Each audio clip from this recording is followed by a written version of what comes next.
Hola, soy Alexander Mayor y te doy la bienvenida a un nuevo episodio de Caminantes Podcast, un espacio en el que entrevisto a los y las valientes que tienen el atrevimiento de crear su propio camino. Mi objetivo es inspirar a más personas a tomar acción y que juntos nos demos cuenta que no hay un solo camino para crear la vida que soñamos. Si te gusta este tipo de contenido, te recomiendo suscribirte a nuestro newsletter Compartiendo el Camino en Substack, un correo semanal en el que comparto los aprendizajes y recomendaciones prácticas de los caminantes y de mi experiencia como emprendedor. Te voy a dejar el enlace para que puedas suscribirte en la descripción del episodio. Asimismo, nos vas a ayudar bastante si es que te suscribes a nuestro canal de YouTube y nos empiezas a seguir en Spotify. En el episodio de hoy recorremos el camino de Jaime Sotomayor, director ejecutivo de Shift y creador de los podcasts Innovación sin Barreras y Web3. Jaime ha sido un actor clave en el desarrollo del ecosistema de startups en el Perú, siendo uno de los primeros emprendedores en el Perú en ser parte de Singularity University. Fue country manager en Guaira, Perú, y hoy está dando su siguiente paso para llegar a ser inversionista. En la conversación de hoy recorremos el camino de Jaime como emprendedor y nos comparte los principales aciertos y sobre todo los aprendizajes que le dejaron sus distintos emprendimientos. Nos cuenta cómo un viaje a Stanford le cambió totalmente la vida, nos da una clase magistral de emprendimiento en biotecnología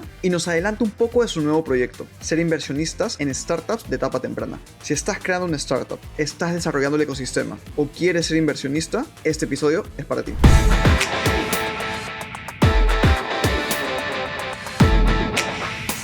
Los jueces tomaron buena decisión porque yo no hubiera invertido en esa empresa. No voy a listar los diferentes factores, pero uno de ellos es que fuimos por la plata. Si sale, lo hacemos. Si no sale, no lo hacemos. No estás realmente comprometido con el problema, ¿no? En ese momento no había nada. Ahí como que descifrando la pólvora en Perú y pensando, ok, lo único que me enseñaron es identifica un gran problema y luego crea una solución tecnológica y pivotea.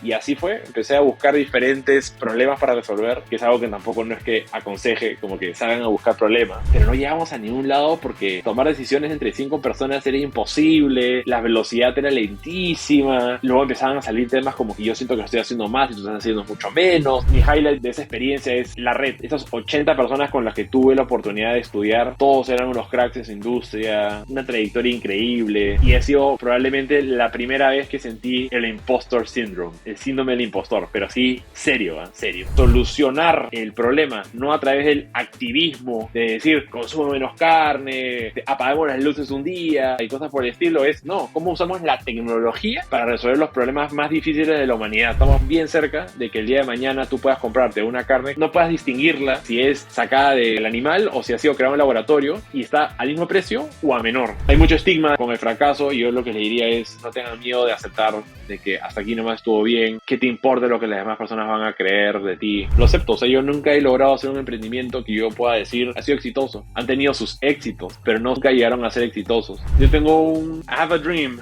Una de las cosas que me encantaría poder lograr es ayudar a una startup a hacer IPO en Nasdaq. Poder acompañar a ese founder a dar el campanazo. ¿Qué nivel de valor agregado le has dado a esta startup, a estos founders que quieren que estés tú parado al costado de ellos el día del campanazo?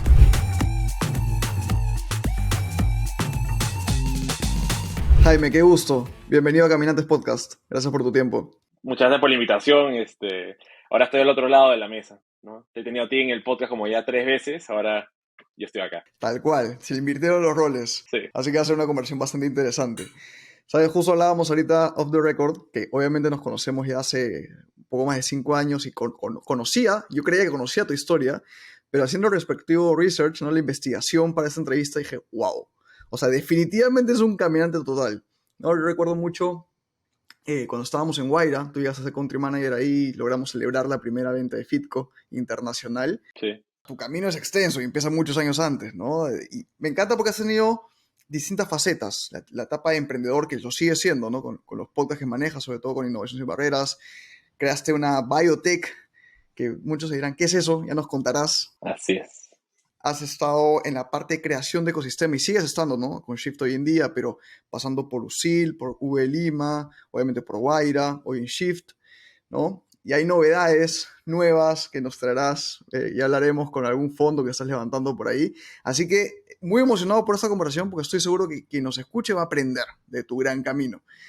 Y me gustaría empezar con una historia que me llamó mucho la atención, ¿no? Que contaste en una de tus entrevistas.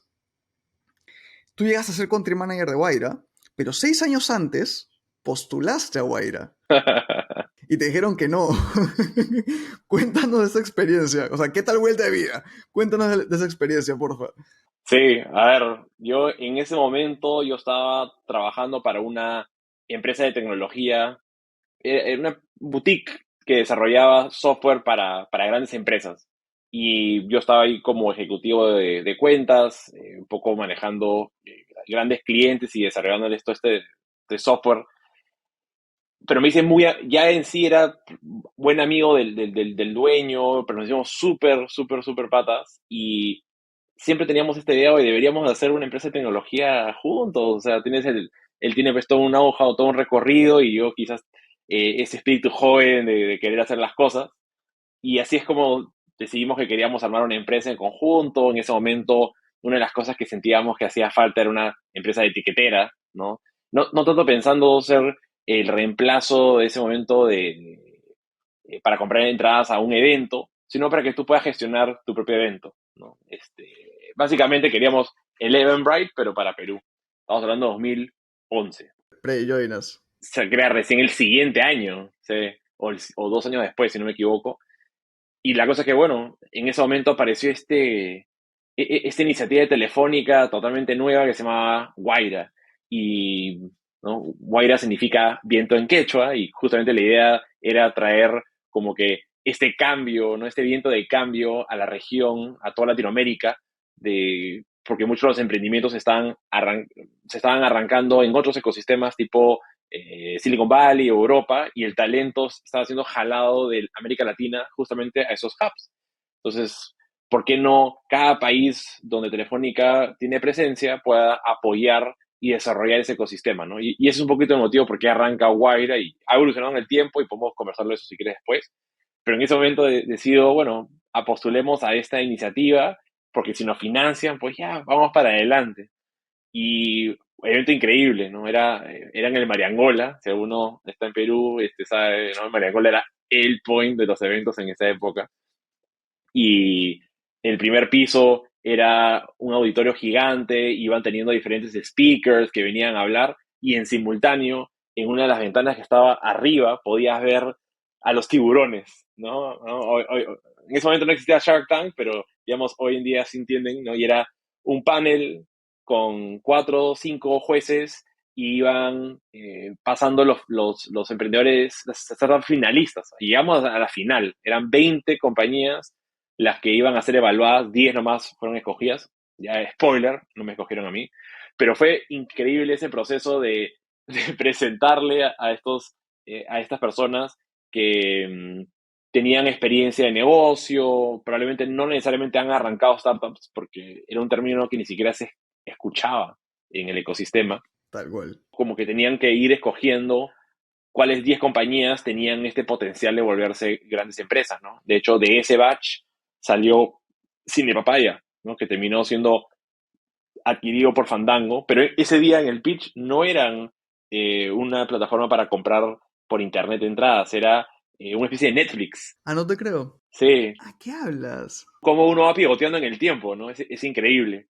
Pero en ese mismo pool de emprendedores, ahí hice excelentes conexiones, aparte que habían talleres donde te ayudaban a hacer tu pitch, o sea, fue un súper, súper evento que realmente jaló la atención del ecosistema, pero al final lo que me llevo de ese acuerdo, de esa memoria, es haber presentado ante estos tiburones, ¿no? Eran jurados hombre y mujer, ¿eh? De esa época tenían clarísimo que necesitaban esa diversidad en el pensamiento. Y me acuerdo clarísimo después, en el tiempo, juntarme ya bajo el rol de director de Guaira y poder contarle a esa persona que fue jurado, tú quizá no te acuerdas de mí por esa época, pero no me escogiste. Ah, te lo volviste a encontrar. Qué buena. Mira cómo da vuelta la vida. Así es, pero se he vuelto a encontrar en el futuro. Es más, me he juntado hace poco con uno de ellos para hablar sobre el tema del fondo, que podemos conversarlo después. Y le cuento, bueno, tú no aceptaste mi emprendimiento. Estamos hablando más de 10 años después, ¿no? no hay rencor, cero rencor. Qué buena. Porque si no, otro hubiera sido mi destino. Connecting the dots, ¿no? Como dice Steve Jobs, o decía. Así es. Todo tiene un porqué. ¿Y qué hacía? O sea, ¿qué hacía la empresa con la que postulaste? La verdad es que son esos emprendimientos que ya tú dices, este, los hice solamente para ganar un concurso. Ya. Típico pitch que si me vienen y me lo hacen el día de hoy, a mí al toque le digo no, o sea, se nota que no están comprometidos. Tú no invertirías en el Jaime hace 10 años. O sea, yo no hubiera invertido, yo no, o sea, por eso digo que los jueces tomaron buena decisión, porque yo no hubiera invertido en esa empresa, no voy a listar los diferentes factores, pero uno de ellos es que fuimos por la plata, ¿no? O sea, si sale, lo hacemos, si no sale, no lo hacemos. Eso no está realmente comprometido con el problema, ¿no? Claro. Otra de las razones, y esta sí es anecdótica, es que ese día el ingresar al evento fue caótico. Fue caótico, caótico. O sea, las colas, toda la parte de los credenciales. Entonces, cambiamos nuestro pitch para que cuando arrancara era, bueno, nosotros hacemos ABC y hubiéramos podido resolver el problema que tuvimos el día de hoy a la hora de ingresar a este evento. Y yo creo que eso no cayó muy Buena. bien. Qué buena. Tal historia. Mencionaste, claro, algo clave, que en esa época estoy seguro que igual los Sharks o los jurados eran gente muy capaz en negocios, pero claro, hace 10, 15 años en Perú y en general en Latinoamérica la palabra startup era como de qué me estás hablando, ¿no? Venture Capital, todo lo que sabemos hoy en día no se conocía. Tú tuviste una historia particular porque aprendiste de este mundo en San Francisco, ¿no? En la Meca, en la cuna. ¿Cómo llegaste? Cuéntanos de ese programa en Stanford. Sí, o sea, eso fue súper interesante porque yo estudié sistemas en la Universidad de Lima. Era lo que yo quería era esa carrera que complementara negocios y tecnología. O sea, siempre me gustó emprender y siempre me encantó la tecnología y esa era la combinación de ambas. Pero desafortunadamente en ese momento, no quiero decir que hoy día sea igual, de hecho creo que es distinto, el foco mucho de esa carrera era volverte una especie de gerente general para una empresa tipo IBM o de SAP o implementador de SAP y se perdió un poco ese tema de querer ser emprendedor mientras que estaba en la universidad. Pero ni bien terminé la universidad, después le digo, papá, mamá, ya hice todas mis prácticas profesionales, ya probé el mundo corporativo, he trabajado en Siemens, en PwC, en IBM, quiero emprender, que era el motivo por cual entré a estudiar esta carrera. Entonces, decido hacer como que el equivalente a un IBM, pero para pequeñas empresas, ¿no? Una especie de consultora de tecnología, iba y le pichaba a las empresas, esto deberías de tener, y luego volteaba y buscaba partners que sean técnicos implementadores y ellos se encargaban de hacer la implementación. Y era una empresa, digamos, tradicional de tecnología, ¿no? Y en ese momento decir tradicional de tecnología suena raro, pero hoy día para mí eso hace todo sentido. Para mí hay empresa de tecnología tradicional y luego hay startup, ¿no? Pero en ese momento no había el concepto de startup. Y fue una amiga que me dice, Jaime, hay un programa que creo que te va a gustar mucho. Es un programa gratuito organizado por los alumnos latinos de Stanford y es como una especie de inmersión al ecosistema, digamos, de empresas de tecnología, ni siquiera startups, o sea, no entendía yo el concepto en ese momento todavía. Estamos hablando 2010, ¿no? Y ahí, en ese momento, ese programa que lo que hizo fue en una semana ponernos un montón de conferencias y sesiones con founders de startups, inversionistas, expertos en tecnología y fue un cambio total de mindset. De hecho, incluso parte de la dinámica era, te formaban grupos, tenías que armar tu propia idea de startup, te iban dando ciertos workshops donde te enseñaban a cómo hacer pitch, cómo hacer presentaciones, y el último día le presentabas a un grupo de inversionistas.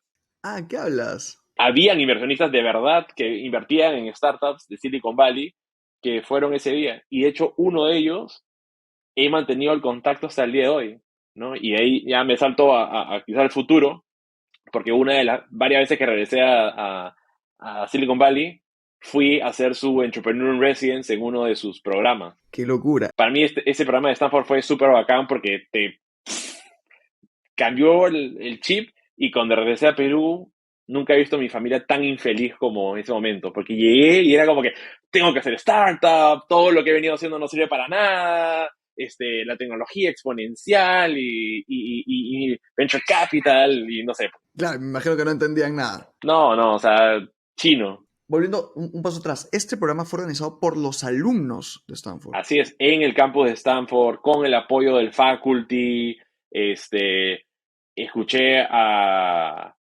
profesores de emprendimiento de Stanford que son unos crack,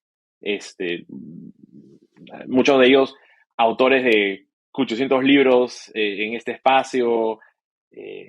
Nada, Tina Selig, por ejemplo, una de las eminentes en este espacio, o sea, ha sido una de las mejores conferencias que yo he escuchado y todo organizado por los alumnos, apoyados por, ellos tienen como que estos diferentes organizaciones de alumnos y la de los latinos y tiene su propio financiamiento, entonces nosotros no tuvimos que gastar nada, o sea, era llegar y de ahí una semana donde ellos nos han cambiado el mindset y la verdad súper valioso. Una pena que se descontinuó, pues yo creo que hubiera sido de mucho valor. Total, si hay algún estudiante de Stanford, algún Ivy League por acá, ya sabe, por favor, tomen esa iniciativa. Dato curioso, uno de los organizadores me lo volví a encontrar en el DEF CON en Bogotá el año pasado y es eso como que vas caminando por el pasillo y se quedan los dos mirando y se quedan así mirando y digo, nos conocemos, ¿no? Y es como que, sí, Jaime, yo, Andrés, y es como que no nos hemos visto hace 12 años, o sea, increíble. Es como si no hubiera pasado el tiempo. Ahí te das cuenta de lo poderoso que es salir, ¿no? Salir de tu zona de confort, de tu país y explorar otras culturas, otras formas de pensar, porque en verdad es súper poderoso. Ahora, llegas a Perú, tu familia infeliz, tú feliz. ¿Qué pasa con Jaime? ¿Cuál fue su siguiente paso? Lo primero fue decirle a mi socio que él también viajó junto conmigo al mismo programa y le digo, no sé tú, Juan Diego, pero yo ya vi que no hay que seguir con esta empresa de consultora, hay que empezar a hacer startups. Y él no lo vi muy convencido de dar el salto a hacer startups, ¿no? Como que lo veía como que no era su espacio, ¿no? Y le dije, no, no hay problema, o sea, te, te cedo mis acciones de la empresa y yo me voy y me arranco otra cosa. Ah, saliste así, dijiste, me voy acá. Sí, o sea, uno de mis mejores amigos, siempre hablo de las cosas buenas y malas que he hecho y en esa en particular, si bien encontré un socio al cual admiraba, bueno, admiro hasta el día de hoy, solo que ya no somos socios, pero que básicamente era una persona buena con el trabajar, honesta, trabajadora, todo.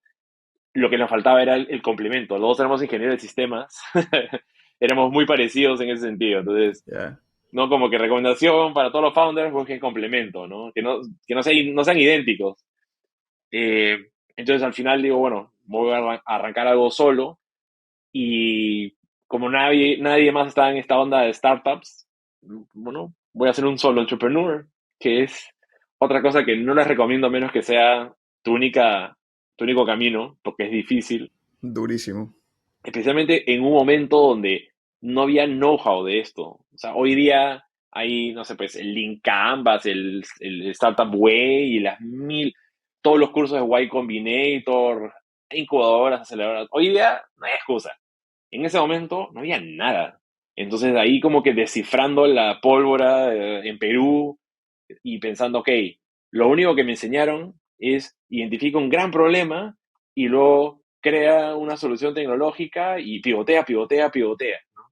Y así fue, empecé a buscar diferentes problemas para resolver, que es algo que tampoco no es que aconseje, como que salgan a buscar problemas, sino más bien, creo que los buenos founders son aquellos que se toparon con el problema, se dieron cuenta que nadie lo estaba resolviendo y dijeron, si no somos nosotros, no es nadie, ¿no? Entonces, yo más bien me empecé a hacer hunting de problemas y encontré un amigo que era doctor y me dijo, bueno, y los historiales clínicos es un problema que tengo un gran problema. Y dije, ay, eso vamos a hacer.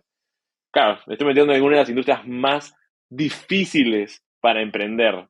Uno de los lugares donde tienes que mantener un nivel de seguridad de la información brutal, donde las empresas trabajan con unos enlatados europeos o estadounidenses súper caros.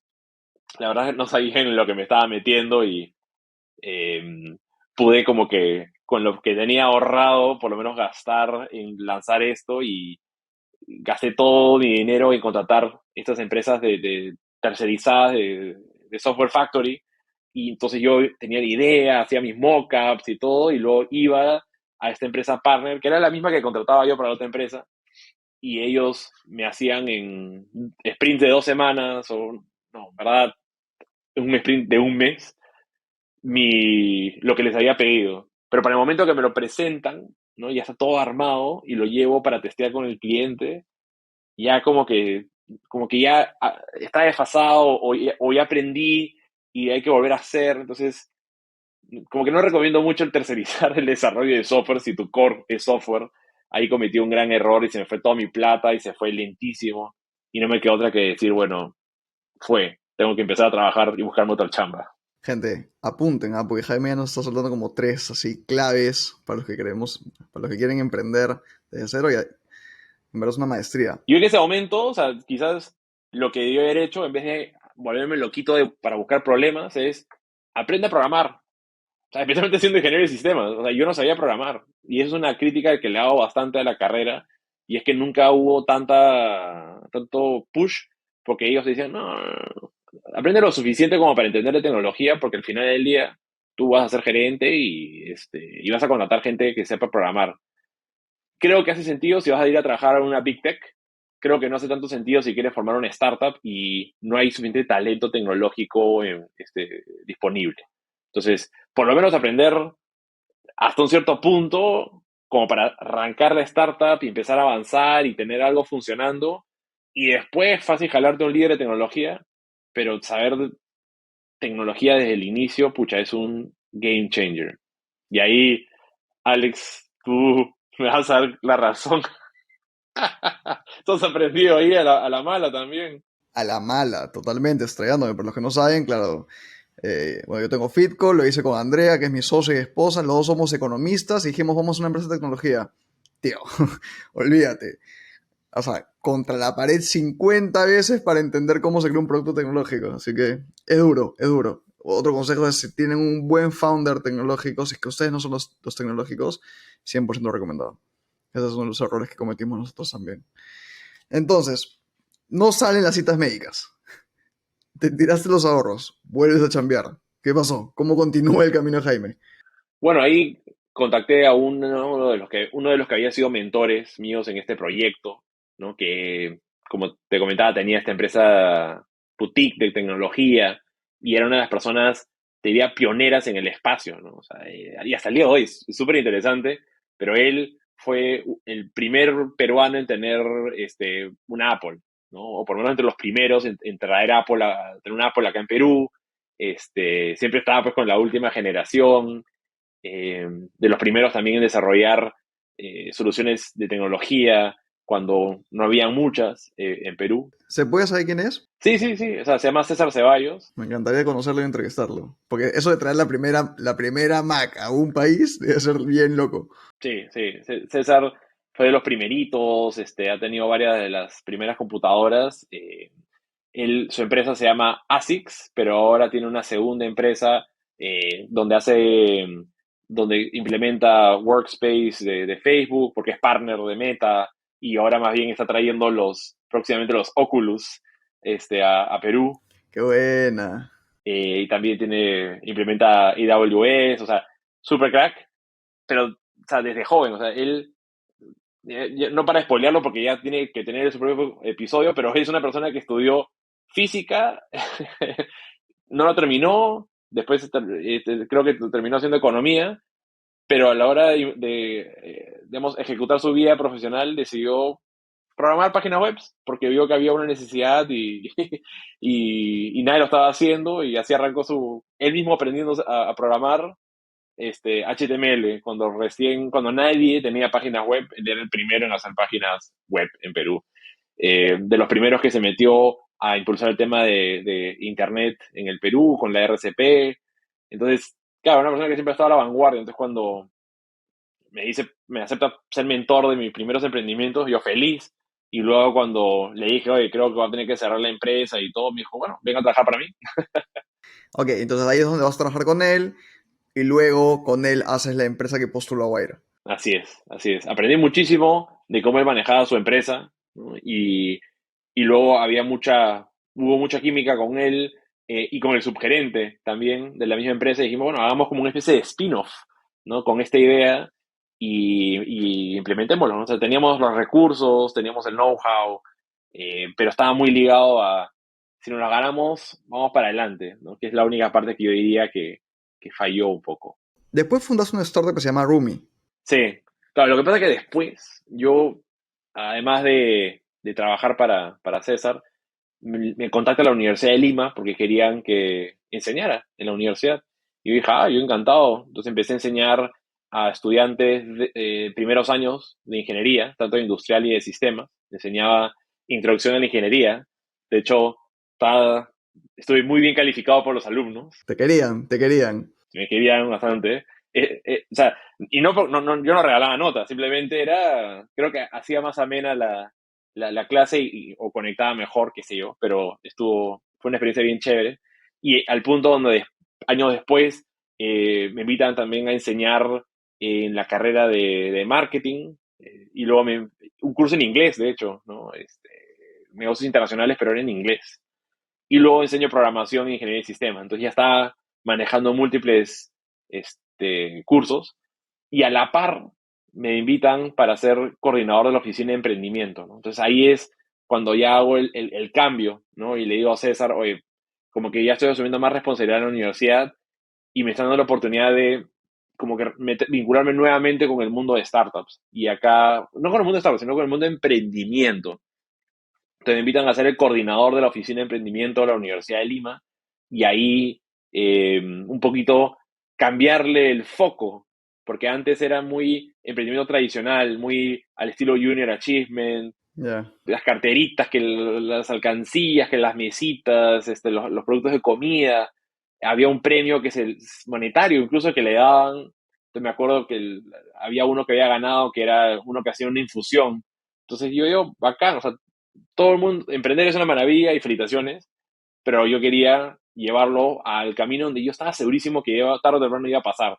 Y es por eso que ya te juro que no me acuerdo bien la fecha, pero voy a pensar que será 2013, ya estábamos haciendo cosas relacionadas con startups. Entonces, desde la oficina de emprendimiento, ayudé a la gente que trajo el primer Startup Weekend a Perú. Qué buena. El Startup Weekend Lima lo organizó JJ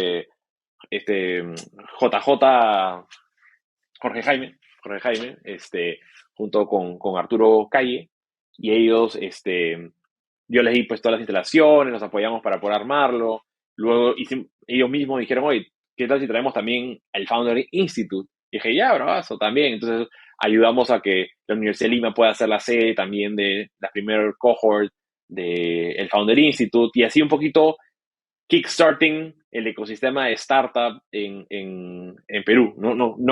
No para llevarnos todo el crédito, porque después obviamente han salido muchos otros actores después, pero en un momento era Guaira y luego las cosas que veníamos haciendo desde la oficina de emprendimiento y ahí ya sale también la Universidad Pacífico y poco después sale UTEC. Como que ya las universidades fueron tomando, lo pensé también, o sea, como ya las universidades fueron metiéndole cada vez más al tema de startups. Y en este espacio de oficina de emprendimiento tenía yo espacio físico. Entonces, un poco empecé a invitar a startups que quisieran venir y trabajar desde ahí. Uno de ellos, el primerito, fue Yaqua, que no sé si alguna vez llegaste a conocerlos, pero Con Fernando. sí, ellos tuvieron un emprendimiento que era social, donde lo que hacían era producían agua, que luego una parte de eso se iba para temas de responsabilidad social, para temas de saneamiento y hacer que llegara agua a más partes de Perú, siendo Lima una ciudad pues con grandes dificultades para acceso de agua. Entonces ahí los recibimos, incluso yo al título personal les di como que un poco de plata para apoyar al emprendimiento y ahí se fue generando como un ambiente bien bacán y aparecen otros emprendedores que más bien me dijeron, oye, estamos pensando en arrancar una startup, no sé si te animas a emprender con nosotros. Y ahí es donde sale el Rumi, ¿no? Que en ese momento lo que querían ellos era más como una especie de búsqueda inmobiliaria, y ahorita se vienen más tips, más sugerencias, más recomendaciones de qué no hacer. ¿De qué no hacer? Porque ellos llegan y voy a hacer name dropping, ¿ah? Porque en verdad esas personas son capaces, ¿no? O sea, también tienen una super trayectoria, y te los recomiendo un montón. Mario Hill en ese momento tenía Edipo y ha ido evolucionando a Vedder. Y Carlos Amamé, más conocido como Sama, Es el gran Sama. mira cómo la vida es, pero, Sama después terminó, yo terminé tomando su trabajo en Guaira, pero no voy a spoilear más. Ya hemos entrevistado a Sama. Sama no quería contar esta parte, entonces yo lo voy a quemar al frente de todo el mundo. Vamos a cortar esta parte de la entrevista y lo vamos a pegar en el video de Sama. Claro, o sea, vas a decir, esta es la parte que Sama no les quiso contar de... Tal cual, tal cual. Él llega junto con Mario y me dicen, oye, tenemos esta idea de hacer una startup de búsqueda inmobiliaria. Y yo, la verdad, acá tip número uno, a mí qué rayos me importa el tema de búsqueda inmobiliaria. O sea, acepté por el hecho de que me parecía chévere estar con estas personas que me parecían bacán y tenían experiencia, pero no estaba muy apasionado en ese espacio, ¿no? Pero bueno, ya vamos a hacerlo. Me dijeron, ya, pero aguanta. O sea, tampoco, ¿ah? Primero hay que ver el tema de cómo nos repartimos la tajada. Pucha, tú vas a ser, Jaime, tú vas a ser el CEO, tú vas a operar, nosotros somos Mario, otra persona y yo, y nosotros vamos a tener, si no me equivoco, el 80%, ¿no? 90% y tú vas a tener el 10%. Y yo, 10 y CEO. o sea, yo voy a ser el que va a ejecutar, yo voy a ser, claro, yo voy a hacer toda la chama, todo, y yo voy a quedarme con el 10% y no vamos a poner plata simplemente porque ustedes vinieron con la idea. No, sí vamos a chambear, pero no podemos dedicarle el tiempo completo, tú vas a hacer el tiempo completo. Yo, ya, esto no me suena tan lógico. Yo creo que debería ser partes iguales en todo caso. Y me dijo, pucha, mira, hay otra persona que está ahí como que candidateándose para el mismo puesto, ¿no? Es una chica súper capa. Y yo, bueno, entonces invítala, conversamos entre todos y vemos quién hace mejor fit. Entonces mi sugerencia final fue, ¿qué tal si los cinco arrancamos el emprendimiento y nos repartimos en partes iguales? Qué bravo. Yo soy el CEO y Sandra puede hacer este rol y cada uno hace un diferente rol.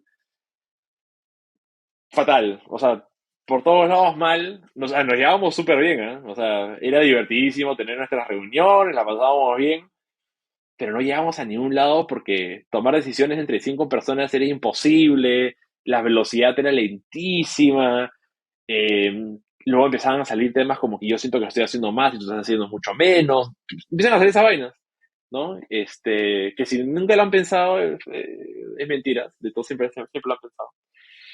Al final, ¿qué empieza a pasar, no? Que Sama dice, oye, chicos, a los 3 meses creo de haber arrancado el emprendimiento, ¿no? Y ya constituía la empresa y todo, ya habíamos empezado a invertir en desarrollo, y me dice, oye, pucha, me ha salido una maestría en Buffalo y me estoy en Estados Unidos. Como que hubiera sido chévere que me lo cuentes antes de empezar esto, de que habías aplicado siquiera una maestría, ¿no? Es como que sí, bueno, ya. Pero no, yo puedo trabajar remoto. Y dije, no sea payaso. Bueno, entonces, veo como que a Sama lo fuimos perdiendo progresivamente en el tiempo hasta que un día nos dijo, oye, sí, chicos, les voy a ceder de vuelta mis acciones. Pero ahí desapareció Sama. Pasó lo mismo con el otro que se fue a Argentina a hacer su maestría, pero él sí dijo, no, yo trabajo remoto y yo hago el diseño remoto. Pero también era como que súper complicado trabajar con una persona que estaba en otra sintonía, estaba en otro mundo y no había manera de hacerlo sincronizado. Claro. Pero bueno, igual seguimos, pivoteamos, lo cambiamos a Rumi porque decíamos, bueno, búsqueda mobiliaria así genérico ya existe, ¿qué tal si lo cambiamos el concepto a búsqueda de roommates? Entonces, buscas roommates y luego cuando ya has machado el roommate, buscas la propiedad o viceversa. Alguien que ya tiene una propiedad, o sea, pre-Airbnb, por decir así, ¿no? Alguien que ya tiene una propiedad y busca un roommate, poder hacer el matching, ¿no? Entonces era como Tinder meets Airbnb, roommates, una cosa por el estilo. Y esa propuesta, digamos, la fuimos trabajando. Te diría que nunca llegamos a tenerla pública, todo fue como que pequeños betas que no llegaron nunca lejos, pero igual hicimos toda la experiencia startupera, el ride, y nos ganamos un viaje a Irlanda en el 2013 para pitchar en el South, no, en el Web Summit, ¿no? Y teníamos nuestro stand, ¿no? Esto, el alley de startups, a todos le dan su booth, entonces teníamos nuestro booth. O sea, lo que nosotros teníamos que hacer es nosotros teníamos que llegar. Eso era como que el deal con ellos. Nos encanta lo que estás haciendo, pues tienes que llegar. Y además nos dieron como un complementary benefit de participar en un programa si veníamos 2 días antes. Podíamos ir a Cork, ahí nos recibían y nos daban los de Techstars un training de 2 días en cómo pitchar y hacer tu startup. Entonces dijimos, bueno, no es una buenísima una oportunidad y ahí fuimos a este programa. Techstars nos dio una clase maestra. Tú los conoces súper bien también, Alex. Son Sí, capos, son los cracks. son unos cracks. Y el programa, y esta parte creo que es así, la parte que más me gustaba, era que, claro, todo ese training te lo daban en la ciudad de Cork, pero el evento era en Dublín, ¿no? Entonces, claro, pero ¿cómo llegas de Cork a Dublín? Ya, lo que hicieron es ¿Y a cuánto tiempo está? como 1 hora y media, creo, en tren. Y Microsoft auspició el viaje en tren. Sí, creo que es 1 hora y media. Auspició el viaje en tren para llevarnos a todos, pero en el tren había un pitch competition. En el tren. Anda, qué locura. Entonces tenías el vagón en el tren. Entonces el último vagón estaba el jurado, ¿no? Y luego los otros vagones tenías, como cada vagón tenía a una persona de Techstars que te seguía mentoreando. Entonces tú estabas ahí y te iban ayudando con tu pitch y te iban llamando, ¿no? Ya, fulanito, vaya, ¿no? Ya, startup tal. Rumi, vaya. Entonces ibas, obviamente pitchabas en inglés, y al final habían creo que como 3 categorías y una de las categorías era como que el mejor pitch. Y esa la ganamos nosotros. Qué buena. Me gané un celular Microsoft. Los que ya no existen, me gané un celular de Microsoft. Qué locura pichar en un tren. Increíble experiencia, pero no llegó muy lejos esa startup. Cuando regresé, o sea, después de haber estado en contacto con otros founders ahí en este evento, digo, pucha, o sea, estamos lejazos, esta gente realmente está de cabeza, se nota que los founders se han comprometido, son complementarios, todos los típicos recomendaciones que te dan. Y yo cuando regreso le digo a mis co-founders, mira, tú estás part-time, tú nunca apareces, tú estás en Argentina. ¿Qué tal si es que yo les compro a tanto su participación, pero yo me hago de la empresa? Nunca, me dijeron no, nunca llegamos a un acuerdo, dijimos, ¿sabes qué? No me importa. Chao, esto es de ustedes si quieren, pero ya voy a buscar otro camino. Y así termina tristemente ese capítulo, pero hasta el día de hoy me llevo muy bien con Mario, con Sama. A Sandra no lo he visto hace tiempo, pero igual no, son amistades que igual uno quiere tener y mantener porque el ecosistema de startups es bien chiquito, ¿no?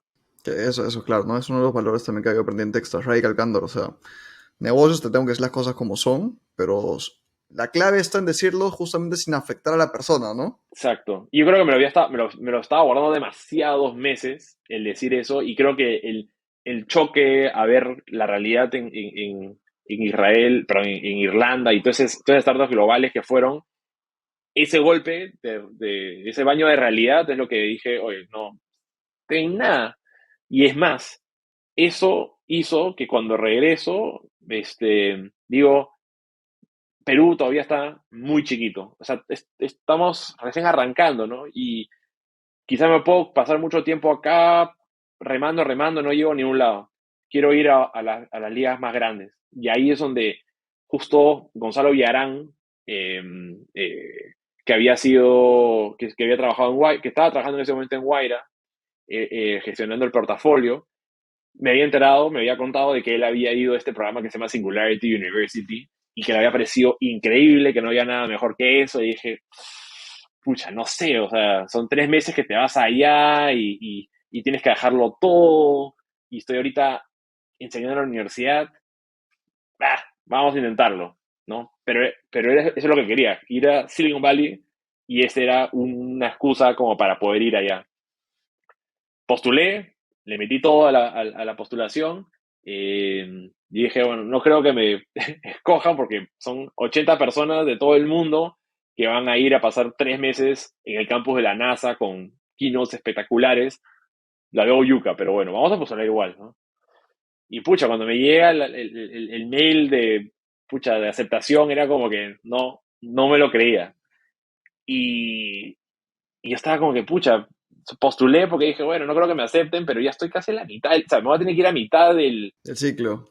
de ciclo, o sea, dejar colgados a mis alumnos y no sabía qué hacer. Al final tomé la decisión egoísta, desafortunadamente, o sea, egoísta, ¿no? De priorizar mi carrera. Y traté de hacer lo mejor posible para buscarle los mejores reemplazos de profesores a mis alumnos para que pudieran continuar ese ciclo. Y me fui a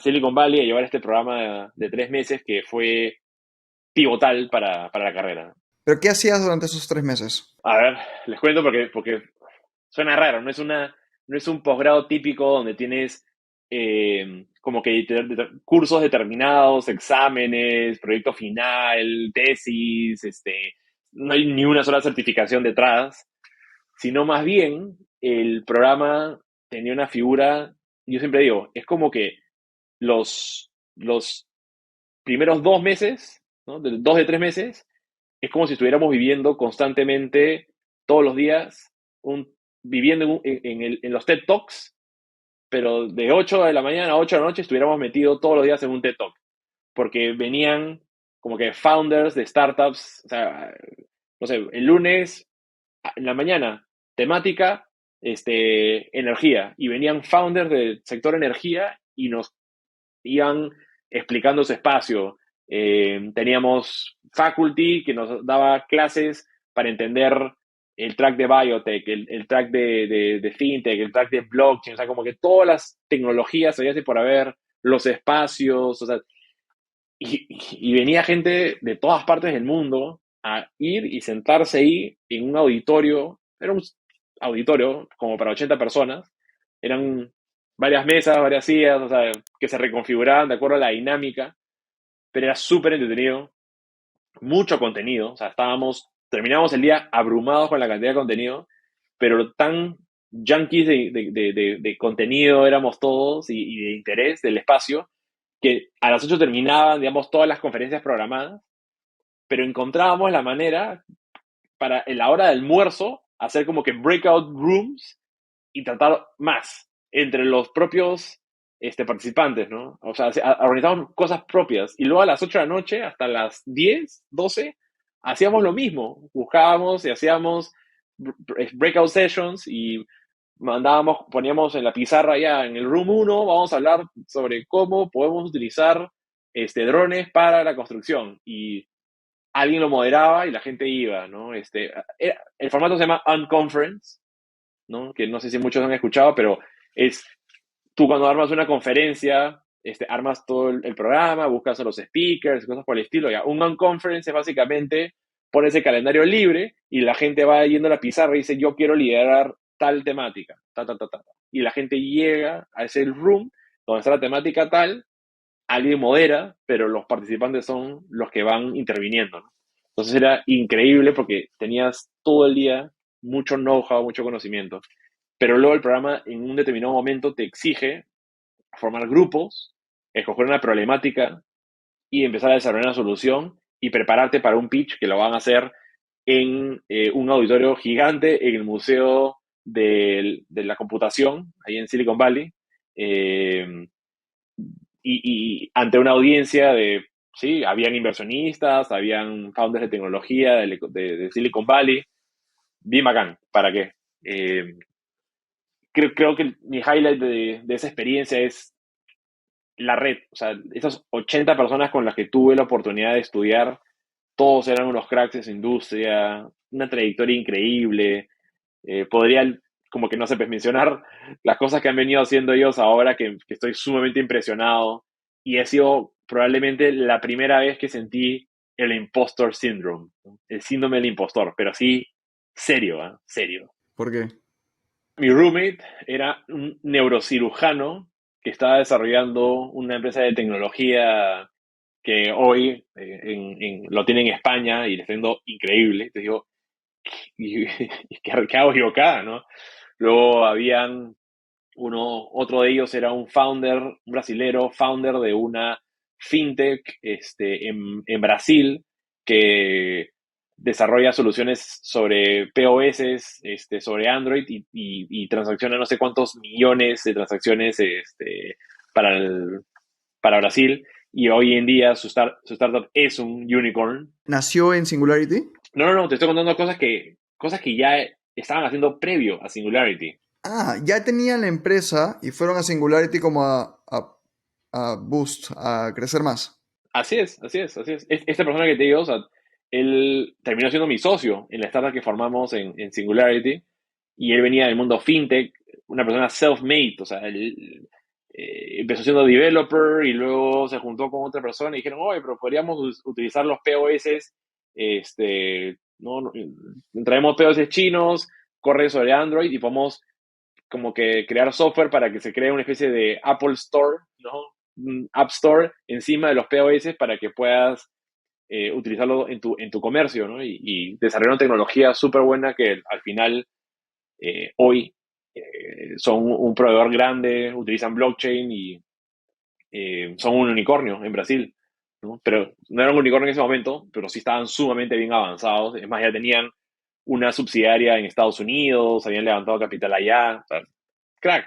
Y como ellos, había otro que era un especialista en data, que hoy día está haciendo estudios o sea, usa Big Data en genética para poder predecir rasgos, enfermedades. De hecho, tiene un TED Talk justamente de ese tema.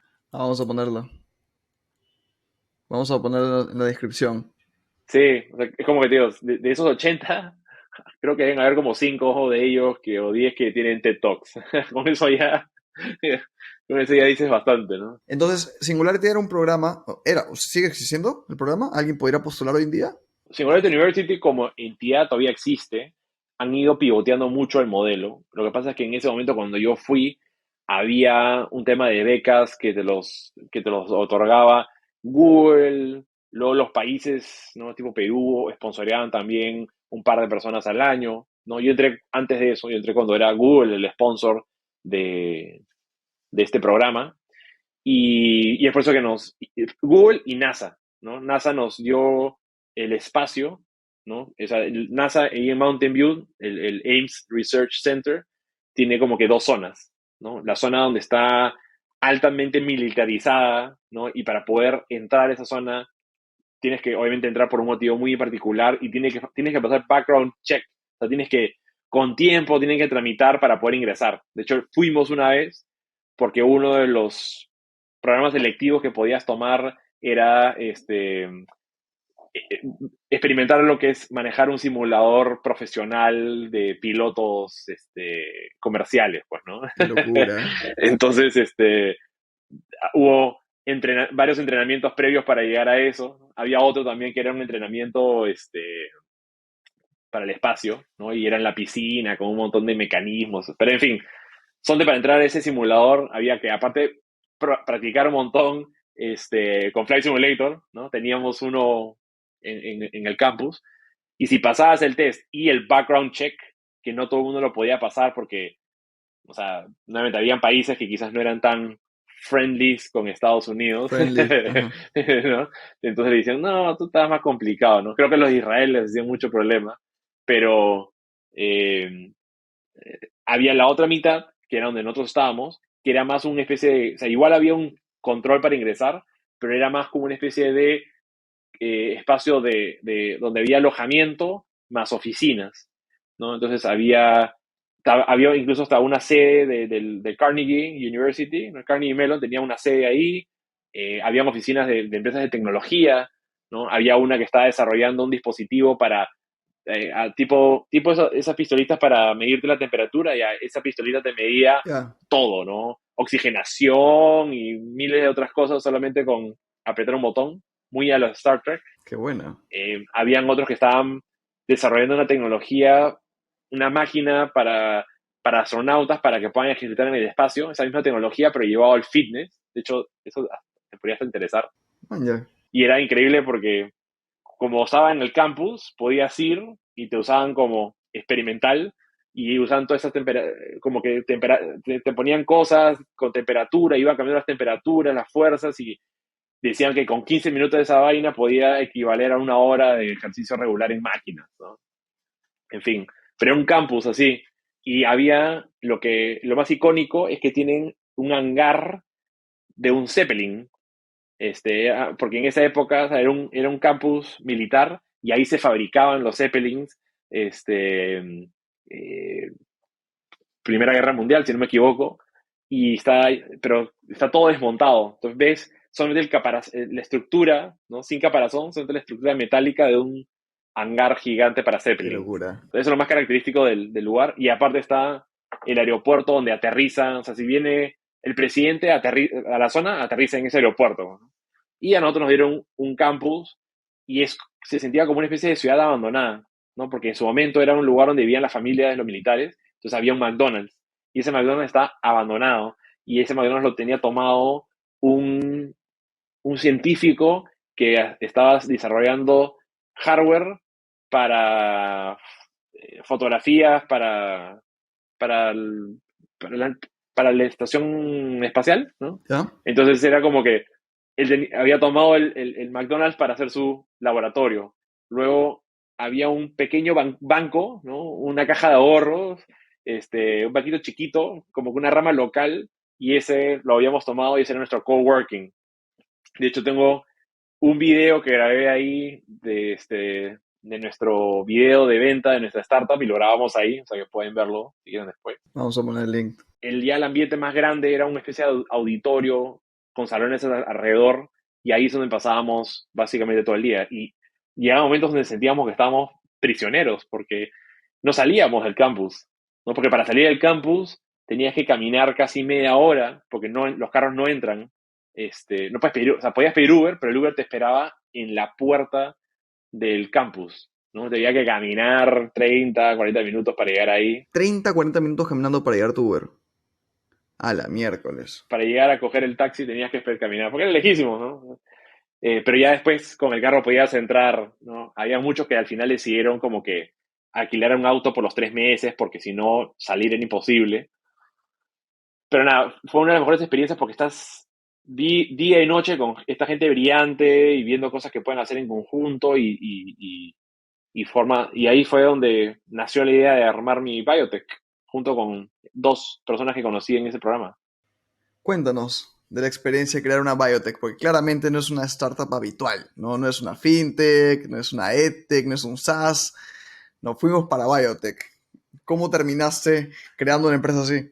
Una de las cosas que no me recomendaron y bien llegué al programa es come with a clean slate, ¿no? O sea, ven, borra todo con todas las cosas que tú venías en mente que querías ejecutar y arranca en blanco, no en limpio, arranca en limpio.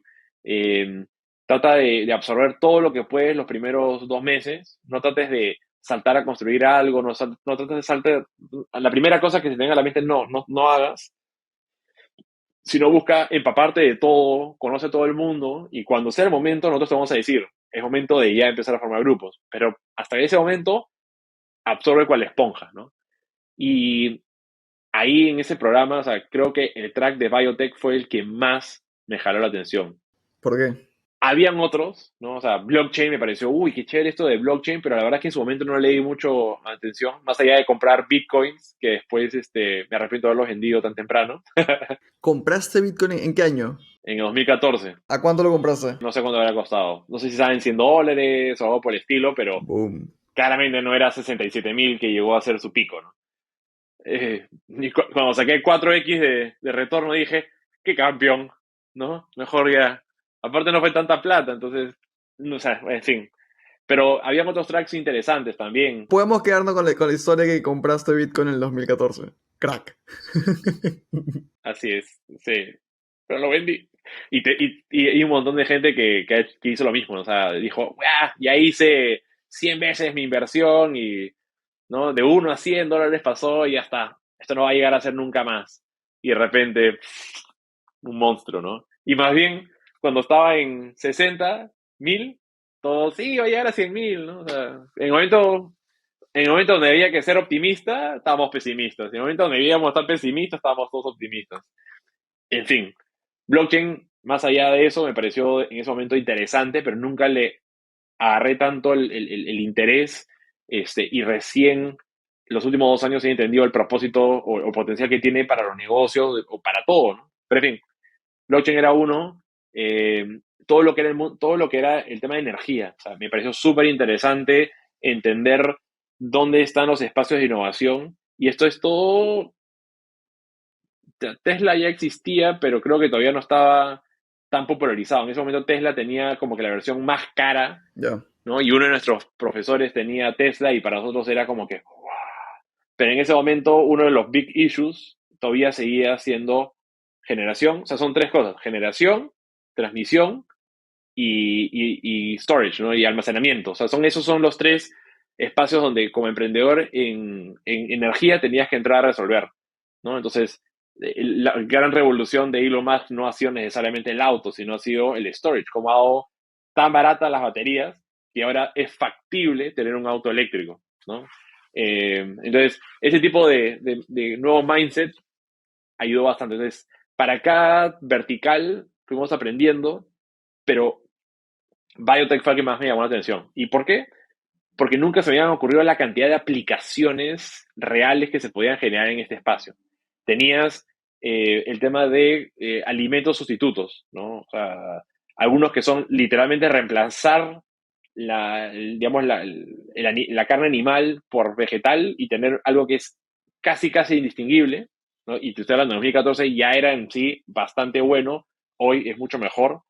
Y tienes hoy, solamente para mencionar en Latinoamérica, o sea, un Notco de Chile Notco. Ujú. es un claro ejemplo de Latinoamérica de ese trend que en el 2014 estaba, te diría, en su momento donde recién estaba arrancando. Eh, Luego estaban los sustitutos, que no son sustitutos, sino que la carne animal, en vez de producirla sacando de la vaca, lo que hacían es sacar las células de la vaca y producirlas, fermentarlas como haría cerveza, en pocas palabras, ¿no? Y producirlo en laboratorio, las células animales, cosa que no tienes que matar al animal, sino simplemente crecer la parte que realmente sí se consume, ¿no? Porque es un desperdicio, porque no todo el animal se llega a consumir. Y todo nace pues porque el big issue es que la industria, digamos, el ganado o en general, toda la industria animal es un gran emisor de contaminantes, ¿no? O sea, consumo de agua, de CO2, sí. tierras y obviamente de CO2. Entonces, si podemos realmente, y esto era un poquito la filosofía de Singularity, ¿no? Como que tráeme un problema que tiene 1 millón de personas y yo te voy a dar un negocio de $1 millón. Pues esa era como que la frase que siempre repetía Peter Diamandis, el fundador.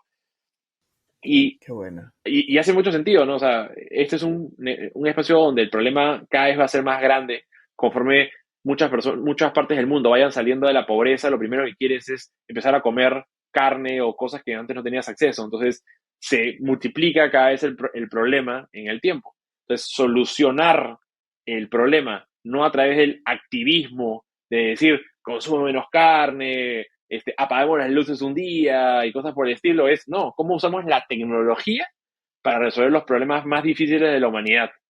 Y el hecho de poder producir en un laboratorio a una escala mayor, eficiente, de recursos, hoy no hemos llegado al punto 100%, pero estamos bien cerca de que el día de mañana tú puedas comprarte una carne que sea no puedas distinguirla, si es sacada del animal o si ha sido creado en laboratorio y está al mismo precio o a menor, ¿no? Y cuidando quizás incluso hasta la calidad y de que sea más saludable y que no tenga ni un virus, ni un parásito, ni nada. Entonces, no vamos a lograr resolver los problemas grandes de la humanidad en este espacio solamente con buenas intenciones, sino tenemos que crear un producto que sea más barato y mejor, porque así somos los seres humanos, ¿no? Totalmente.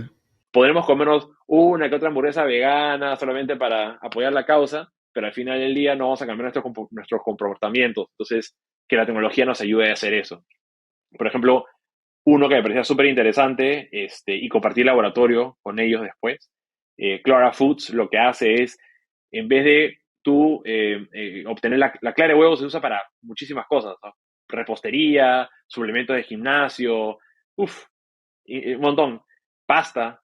Entonces lo que ellos decían, en vez de que tengas que crear, ¿no?, la gallina, poner los huevos, extraer el huevo, o sea, todo ese proceso, ¿qué tal si las proteínas que están en la clara de huevo las producimos en laboratorio, ¿no? Y es como que, ¿what? Entonces, cómo funciona? Las bacterias, ¿no? Unos científicos hace muchísimo tiempo atrás descubrieron que podías reprogramarle el código genético sin tanta dificultad, ¿no? Y con mucha buena precisión.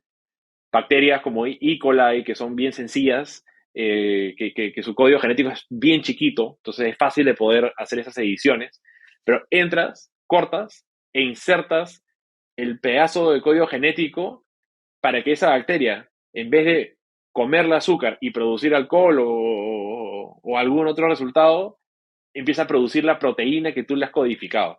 ¿Qué hablas? En pocas palabras, esa bacteria o esa levadura la reprogramas para que produzca lo que tú deseas, ¿no? Hoy día, por ejemplo, tú usas levadura para producir la cerveza.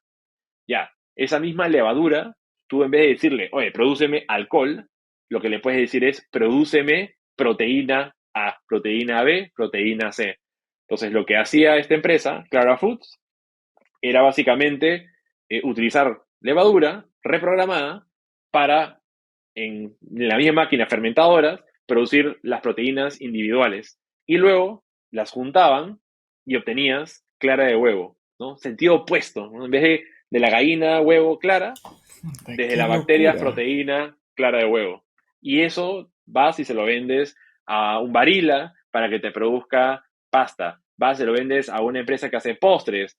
O eventualmente puede llegar incluso a estar en una tienda para que puedas comprar la clara de huevo de frente, ¿no? Entonces, eso es cómo la tecnología resuelve los problemas en el espacio de biotech.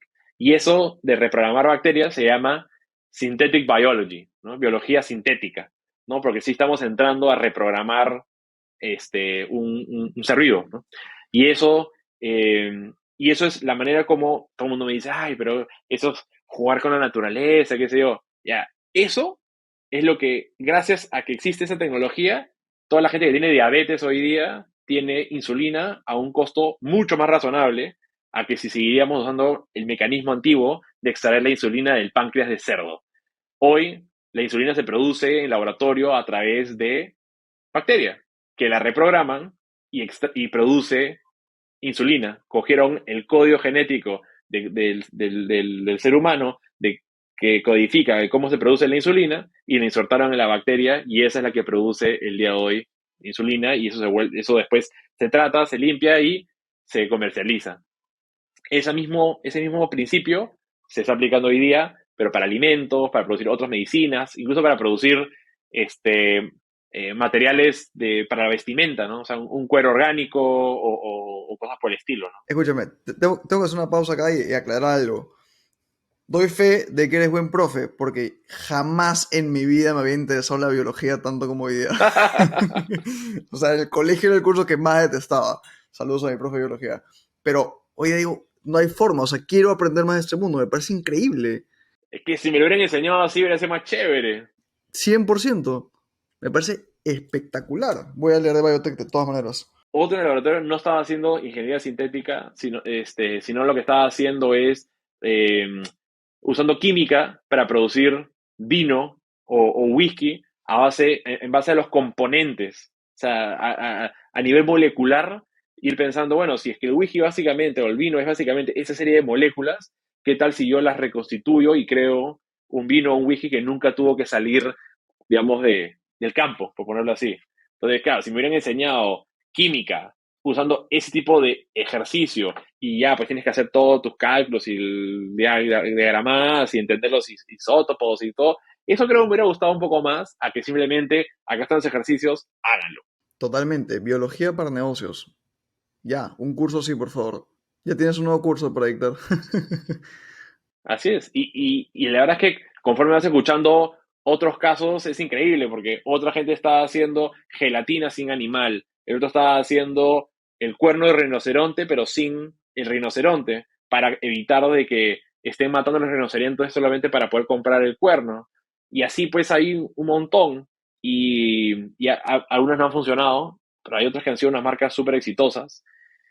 En nuestro caso, al darnos cuenta de que había todo este espacio, que de hecho ninguno de los tres fundadores originales éramos expertos en biotech, simplemente nos habíamos quedado tan enamorados de lo que estábamos escuchando, y uno de ellos, que es el que te digo que es el ingeniero de software que tiene su fintech y hoy es unicornio, en ese momento dijo, mi negocio va a seguir, pero yo quiero hacer algo en el campo de biotech. Entonces, él me decía, te he visto, Jaime, eres bueno vendiendo, te quiero en mi equipo, hagamos algo juntos, ¿no? Y ahí es él el que me empezó a evangelizar de este campo del biología sintética, ¿no? Y él hacía una analogía muy interesante, que claro, no es que él se lo haya inventado, él lo ha escuchado de varios, él se ha encargado un poco también de masificarlo, ese conocimiento, pero en pocas palabras es, imagínate que la bacteria es una especie de fábrica, ¿no?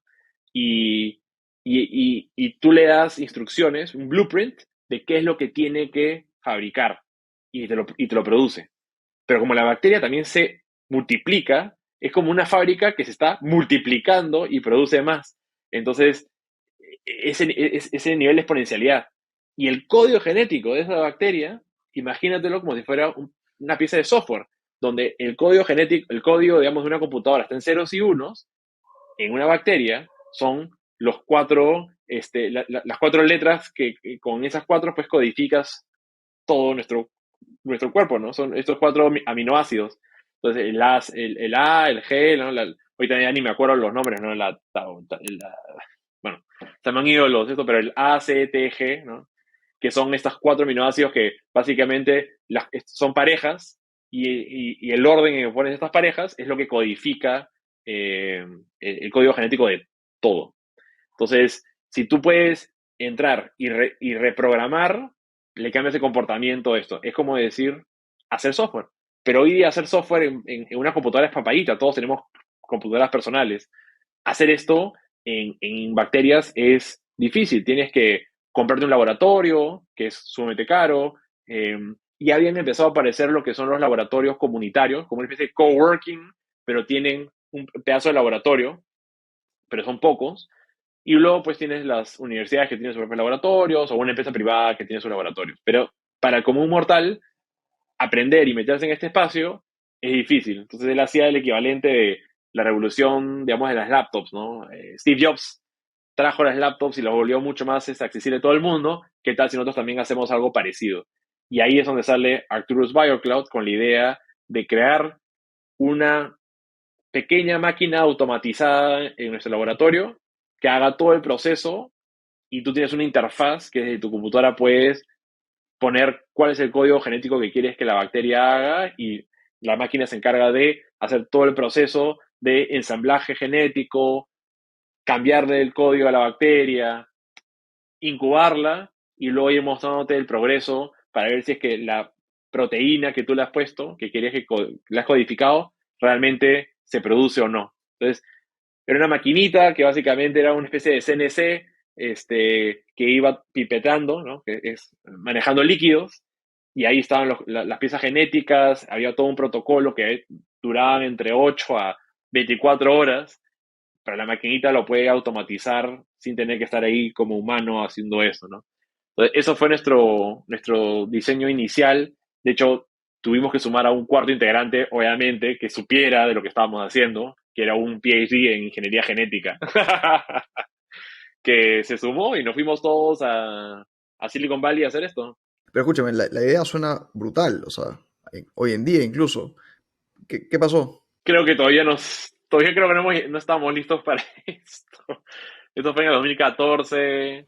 O sea, dirías que no hay mucha demanda todavía para eso. Nunca podemos encontrar el product market fit. O sea, diseñamos una herramienta súper bacán, pero que no encontrábamos a alguien que realmente fuera el consumidor. Pensábamos al inicio pues que una gran empresa la iba a querer utilizar, pero ellas tienen sus recursos. Luego dijimos, bueno, ya vamos por los laboratorios de las universidades que para que no estén gastando en personal, pero después descubrimos que los PhDs no les pagan nada, ¿no? Entonces es mano de obra gratuita para que van a querer pagar lo nuestro. Luego fuimos buscando, no sé, pues científicos independientes, alumnos de universidades. Fuimos probando un poquito de todo y no encontrábamos un buen cliente que tuviéramos recurrencia. Y así es como después de 2 años, haber pasado por un programa de aceleración especial de biotech, probablemente te diría el mejor programa de biotech que hay ahorita en el mundo, que es IndieBio. Nosotros fuimos el first batch. Incluso 500 invirtió en nosotros. Y 500, les invierto, ¿no? Ya. Sí, sí. No pasamos por un programa de aceleración de 500, sino fue de frente. Inversión directa. Sí, Ya. fueron de sus primeras inversiones en biotech, dicho sea de paso. Pero nada, o sea, hicimos todo lo que estaba en nuestras capacidades para hacer que esto funcionara, todos los pivots, pero nunca funcionó. Y creo que una de las cosas memorables de este emprendimiento fue cuando tuvimos que romperle la noticia al primer inversionista, ¿no? A IndieBio, ¿no? Digamos, le mandamos un mail al dueño del fondo, ¿no? Sean O'Sullivan, que él, digamos, operativamente él no está. O sea, él ha contratado gente súper capa para que maneje todos los programas que tiene de aceleración, porque tiene como 6 aceleradoras, 8 aceleradoras en el mundo y cada una está verticalizada en diferentes temáticas. Y, y a los program managers, ¿no? Cuando le mandamos a los program managers, medio como que ni nos respondieron nada, pero el dueño del fondo nos mandó un mail que lo debía haber marcado, porque en verdad fue una cosa que nos tocó bastante, y es que el pata nos dijo, there's no shame, ¿no? O sea, no tengan vergüenza en aceptar esto que está pasando, yo he estado en el zapato de ustedes, yo he sido emprendedor, sé de que ustedes han arriesgado mucho más de lo que yo he arriesgado, y que han dado todo lo habido y por haber, y eso lo valoro un montón, y es más, no se vayan a desconectar de la comunidad. La próxima idea que tengan, vengan, búsquenme, porque sí nos interesa. Qué buena.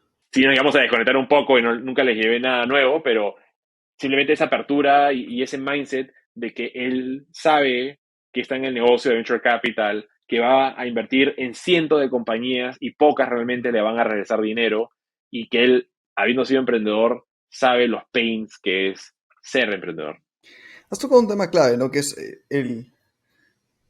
es una pregunta que creo que todo emprendedor ha pasado por la mente de algún emprendedor en cualquier momento, que es rendirse porque ya es tiempo de decir, ya estuvo, chao, o ser necio y seguir, ¿no? En tu experiencia, en verdad, de ambos lados, ¿no? Porque también has tenido la oportunidad de manejar Guaira, USIL, la Universidad de Lima y ser emprendedor. ¿Qué consejo le darías a ambos lados, ¿no? Tanto a los inversionistas como a los emprendedores. O sea, ¿en qué momento es válido decir ya estuvo? Es un súper buen punto porque es bien difícil, ¿no? O sea, el saber cuándo decir hasta aquí no más y cuándo sí hay que seguir empujando. Voy a pensar en algunas sugerencias que se me puedan venir a la mente. Te diría que la primera es un poco el dar un paso para atrás, ¿no? Salir del aspecto más emocional. O sea, uno a veces se queda muy amarrado porque es tu bebé, es tu emprendimiento, y lo último que quieres es matarlo, ¿no? Entonces, claro, tienes que dar un paso atrás, ¿no? Y decir objetivamente, esto, ¿no? Esta startup vaya a ser un unicornio, va a ser un $1 billion company, o no. Y si es que realmente estás en duda que realmente lo vas a llegar a hacer, estás perdiendo tu tiempo, porque tu tiempo vale un montón más, porque podrías decir, ok, hasta aquí llego, ya hice todo lo que pude por hacer, ya pivoteé lo suficiente, o sea, ya gasté todos los caminos que yo creo que hay, y mejor es decir no acá y arrancar algo nuevo donde vas a poner tu tiempo otra vez al uso para algo que quizás tiene mucho mayor potencial. Entonces eh, es básicamente decir, no te enamores a lo primero que hiciste, si sabes que no tiene potencial, ¿no? Es como que te casas con la primera persona que conociste y a pesar de que no estás seguro si es que realmente es la persona que quieres, ¿no? O sea, ponte porque ya, ¿no? Ya le metí demasiado tiempo, hay que seguir haciéndolo. No hace sentido. sino tienes que estar convencido de que esto es algo que va a tener potencial. Y, y eso creo que es una de las cosas más difíciles de poder aceptar. O sea, yo incluso hasta estaba en negación. Cuando ya habíamos intentado todo, estábamos recontra ajustados en plata, dijimos, no, ya, lo que vamos a hacer es, ya no podemos seguir viviendo en Silicon Valley, porque es carísimo. ¿Qué tal si todos nos vamos de vuelta a nuestros respectivos países? Ahí hacemos que el valor de nuestro dinero se extiende más, ¿no? Le estiramos el chicle, y ahora empezamos a buscar otras maneras de poder hacer el negocio, pero remoto. Ya. O sea, ya habíamos comenzado un proceso donde lo que venía era totalmente inviable, pero era una manera de mentirnos a nosotros mismos de que podíamos seguir haciéndolo. Después dijimos, no, ya hay que recortarnos este sueldo. Luego ya, solamente el CEO, porque él es el que tiene que estar metido el día a día. Y así fuimos muriendo lentito, lentito, lentito. Compañía zombie. Claro, y te vuelves un zombie, ¿no? Y eso. Entonces, al final, reconocer de que ya estás en declive o que ya llegaste al máximo y decir, oye, mi tiempo estaría mucho mejor aprovechado si arranco algo nuevo que realmente sí tiene un techo mucho más alto. No hay, o sea, hay mucho estigma con el fracaso y yo lo que le diría es, no tengan miedo de aceptar de que hasta aquí nomás estuvo bien, que te importe lo que las demás personas van a creer de ti. O sea, es tan difícil que es imposible chantarla bien. O sea, yo lo acepto. O sea, yo nunca he logrado hacer un emprendimiento que yo pueda decir ha sido exitoso, ¿no? Han tenido sus éxitos, pero nunca llegaron a ser exitosos. Y lo que termina pasando es que siempre estamos viendo los que sí están siendo exitosos y entonces a ellos son los que más le ponemos atención. Y no digo que eso no está bien, simplemente que no todos son exitosos y no tienen nada de malo, y probablemente muchos de los que llegan a ser exitosos han pasado por fracasos en el proceso. Entonces, desestigmaticemos el estar ok con aceptar fracasar. Lo importante es, ok, ¿qué es lo que hago después? ¿No? Porque lo que podría terminar pasando es, ok, me despido por completo del mundo de startup, que tampoco no es. Qué buen mensaje. Me encantó la analogía que hiciste de la esposa, ¿no? No, ya, le metí tiempo, ya, pues tengo que hacer acá. No hace mucho sentido. ¿Y cómo ves tú el ecosistema por el lado de inversionistas? Porque claro, nos has contado la anécdota de este dueño del fondo que les manda un mensaje tipo súper profundo y bueno, como que, oye, está bien, no shame. Eh, ¿Consideras que hay ya ese nivel de madurez hoy en día en el ecosistema peruano, latino, como para que un founder le diga, oye, estuvo, voy a ver qué hago después? Como para que el emprendedor se quede tranquilo de, oye, no me van a juzgar mañana si levanto otro fondo de, uy, no, es que ese se rinde fácil, ¿sabes? Es uno de los mayores temores que puede tener un emprendedor. O sea, te diría que el mindset ha cambiado muchísimo en el tiempo. De que falta todavía aterrizarlo más, de todas maneras. Creo que el espacio donde todavía no ha calado muy bien es nivel ángel, ¿no? Muchos ángeles entran sin tanto conocimiento del espacio de venture capital, más bien es el camino por el cual están aprendiendo, ¿no? Entonces cometen muchos errores de meterle mucho a pocas, no diversificar, no ser un buen due diligence, entre otras cosas más, pero luego, una vez que ya están metidos en el cap table de la startup, no entienden de que, oye, esa que le invertiste no funcionó y lo que termina pasando es que se desaniman con el espacio. Yo, por ejemplo, que te he comentado, pero no, que estoy en pleno proceso de fundraising de un fondo, eh, lo lógico que se me ocurrió fue, bueno, voy a empezar a contactar a todos los que yo sé que han venido invirtiendo en startups, ¿no? Y como muchos de ellos no han partido con una tesis clara, con una estrategia, si no fueron como que así, bueno, vamos a aprender mientras que invertimos, ¿no? Que está bien, ¿no? No les ha ido tan bien, sienten que se han salido medio quemados y como que ya se han desconectado del espacio y, y es que creo que no estaban o no tenían el mindset correcto en ese momento, entonces cuando me dicen, ay, sí, porque tal startup no funcionó, no tal funcionó, es como que, obvio, o sea, pero para eso inviertes en 10, inviertes en 20, inviertes una fracción de lo que le pusiste a esa startup.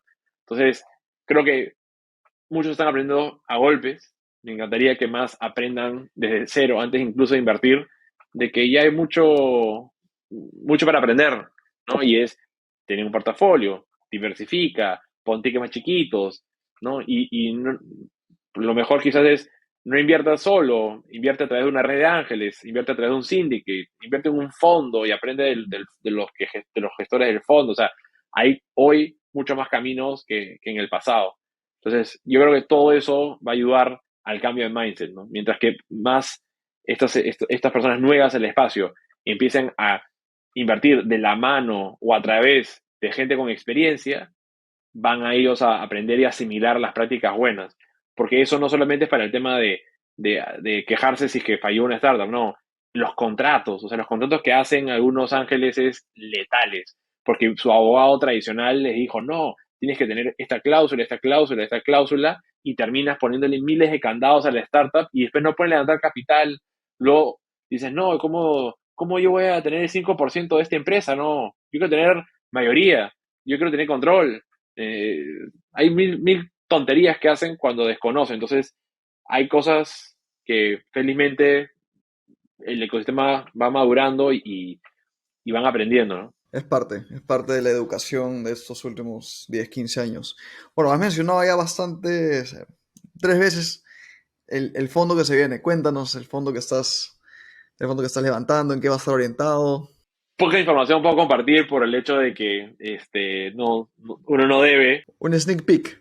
Un sneak peek, lo único que sí puedo mencionar es que el objetivo de este fondo es poder apoyar a los mejores founders de América Latina que estén en etapas tempranas, eh, ¿no? Desarrollando obviamente software que pueda, dentro de su nicho, ¿no? Dentro de su industria, realmente poder crecer a nivel regional y idealmente global, ¿no? Y un poco nuestro apoyo va a estar en esta etapa temprana, que lo que busca es ayudarlos en ese product market fit, ¿no? Que es una que yo sufrí.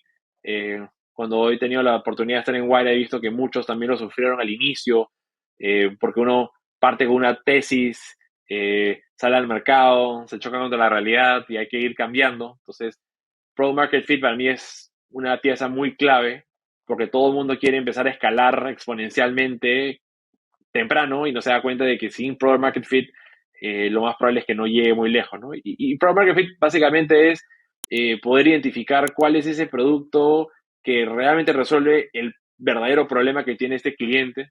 Yo hago la analogía de los dardos, ¿no? Es como si tienes el tablero de los dardos ahí al fondo y estás lanzando, ¿no? Constantemente diferentes, digamos, versiones de tu software o probando, y el dardo vas como que ajustando fuerza, dirección, ángulo, y no le das pues al centro, obviamente la primera. Tienes que seguir intentando, ¿no? Pero recordándote qué es lo que estás haciendo, hasta que de repente uno de esos cambios le da en el centro. Y ahora, digamos, tienes Product Market Fit, ¿no? Le diste en el clavo. Ahora la idea es growth en el sentido de cómo escalo, siempre dándole en ese punto, ¿no? Cómo va dándole ahí en el centro. Entonces, esa etapa previa de ayudarte a encontrar el product market fit es en el espacio donde eh, este fondo tiene interés de posicionarse, ¿no? Y una de las maneras es a través de los diferentes contactos con potenciales clientes, ¿no? O sea, personas que pueden ayudarte a abrirte la puerta de una empresa grande o mediana o pequeña, dependiendo de tu foco, pero básicamente sean tus primeros personas que te prueben, ¿no? Y que te puedan dar el feedback necesario o puedan ser tus primeros clientes como para poder ir madurando y decir, oye, ya estoy encontrando dónde es donde yo realmente resuelvo más el problema, ¿no? Y todas las startups han pivoteado, todas han tenido un cambio, todas han ido reajustándose, y mientras más temprano lo haces, mejor, más eficiente eres con los recursos, más rápido vas a poder levantar capital, porque es difícil levantar capital si es que no tienes product market fit. O sea, no vas a poder levantar una serie semilla o A si es que todavía estás descifrando qué cosa quieres. Totalmente, totalmente de acuerdo. Qué buen fondo se viene. Ya nos estarás contando las novedades, todas las vibras ahí para el levantamiento, que estoy seguro que va a ayudar muchísimo. Así es, así es. Toma tiempo hacer este proceso. Sí, porque no solamente es levantar el capital, es levantar capital de la gente correcta, ¿no? O sea, son personas que tengan el capital para poder destinarlo en venture capital, que no es menor. O sea, al ser un activo de alto riesgo, o sea, obviamente porque tiene alto retorno, ¿no? También es de alto riesgo, Entonces no es algo que yo les diría a todo el mundo, ¿no? Todo el mundo tiene que hacer venture capital. No, no, no. Eso es un lujo que se pueden dar pocos y felizmente cada vez hay maneras de poder llegar con menor patrimonio, llegar a poder invertir tickets muchísimo más chiquitos, porque ahora existen syndicates en AngelList, microfondos, ¿no? Y eso pueden sí agrupar capital más chiquito, pero igual, que siempre sepan de que es un tema de muchos riesgos, ¿sabes? Es algo donde tú puedes perder absolutamente todo, como también hacer un montón. Pero además, el tener a los inversionistas correctos en el fondo es muy parecido como una startup. Y siempre hago yo el paralelo, o sea, armar un fondo es como armar una startup en el sentido de que tienes que vender una visión, ¿no? O sea, en tu caso, la industria del fitness, ustedes encontraron algo que requería ser resuelto. En este caso es como que, oye, hay un específico tipo de startup que no puedo mencionar ahorita, ¿no? Pero que básicamente de tecnología, ¿no? En América Latina, que necesita un tipo de ayuda y ahí estoy entrando. Y para eso, tú cuando levantas capital, no solamente te dan dinero, sino tienes acceso a industria, a clientes, a expertise que te aportan tus inversionistas.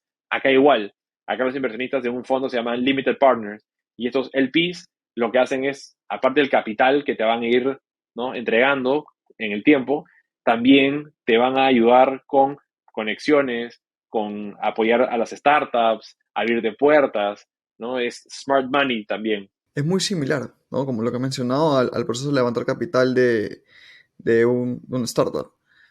Entonces, diría, ¿qué es lo más difícil? ¿El levantar capital? ¿El definir la tesis? Sé que no puedes dar muchos detalles, pero ya hablando de proceso, alguien que quiere en un momento soñar con ser inversionista, ¿qué es lo más difícil de armar un fondo?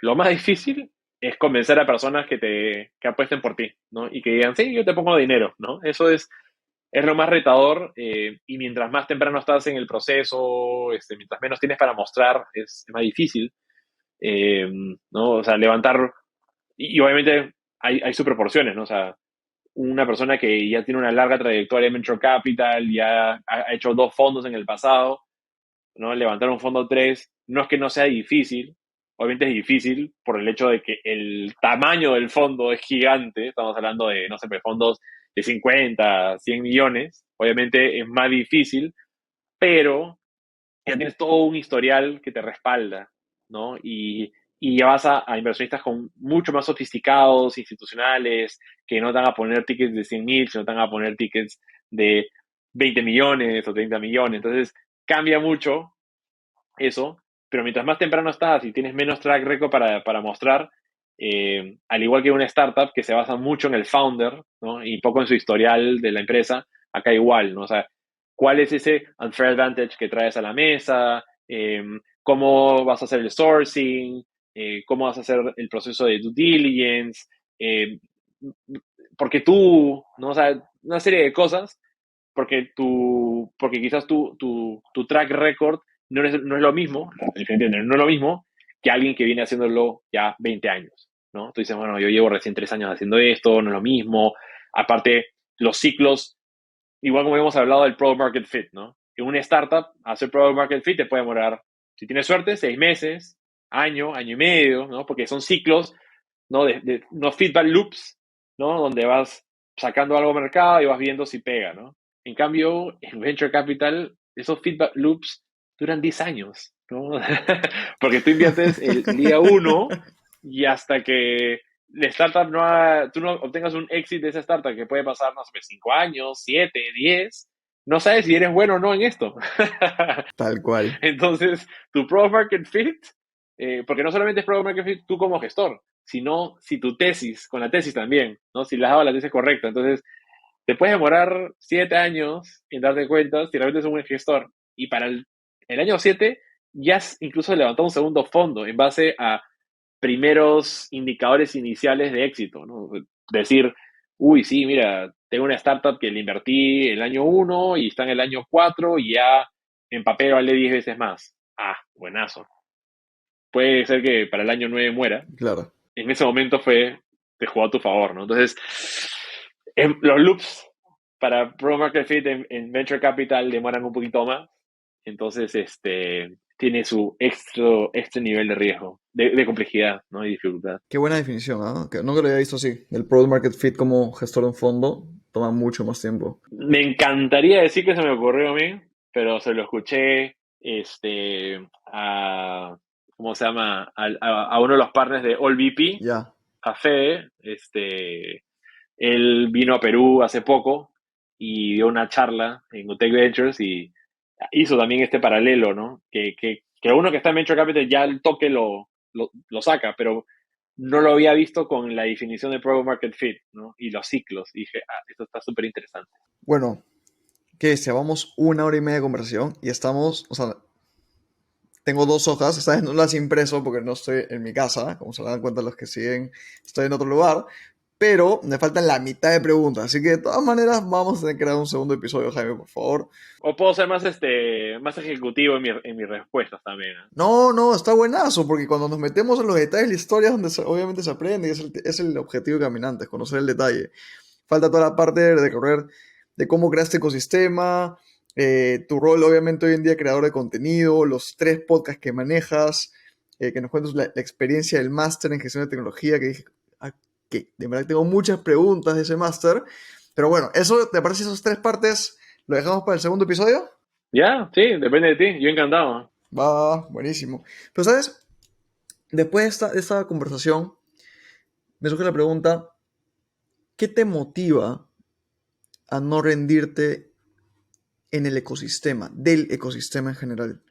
O sea, porque se nota tu pasión como emprendedor, hoy, levantando el fondo, como creador de ecosistema, creador de contenido para el ecosistema, digo, fuck, ¿de dónde sacas todas esas ganas? ¿Cuál es la motivación de Jaime? Yo tengo I have a dream, ¿no? A lo Martin.